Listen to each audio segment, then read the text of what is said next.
Well, I'd like to welcome you here to Aurora today, standing in front of our soybean field here. And first of all, I just appreciate everybody that showed up to the plot tours last week. We had great attendance. We had great weather for the most part. Got a little hot Friday, but we can't beat the weather that we had. And so just enjoyed interacting with everybody that was able to make it to a tour.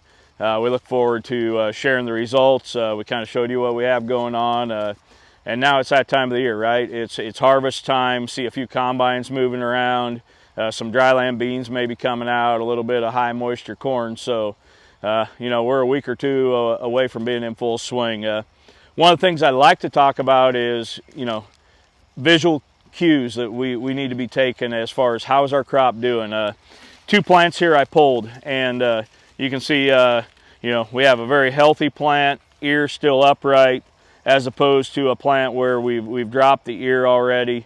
That shouldn't be happening. So that can be a sign of a stalk disease. In our case, where I pulled these plants from, I took a little tensiometer out there. We've got some compaction. So, anytime you see a plant shut down early, see those ears drop, that's a cue.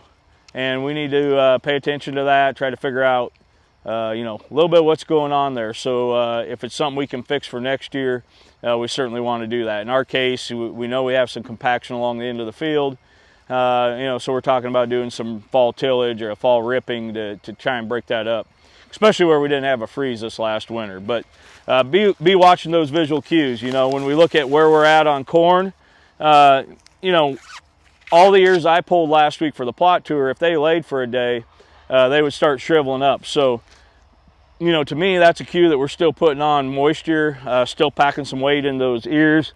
Try to pop this one, and you'll see we're getting that milk line, 3/4 of the way down, but we still have a little bit to go on this particular 113-day hybrid. So we're not necessarily done yet. I've seen a few pivots running. We just finished watering our beans. As you look behind me, we've got some different maturity ranges.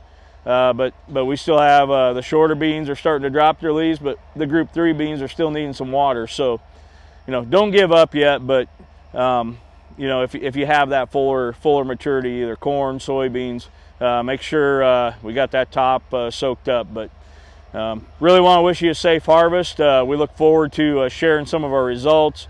Had a great tours, like I said, and we can't wait to share the results and get harvesting ourselves. So be safe. Take your time. Everybody slow down. Harvest always gets done. So we want to see everybody safe and at our winter meeting. So we'll be hopefully maybe filming from the combine here in upcoming weeks. We'll keep you posted throughout harvest to any exciting things that we find out here.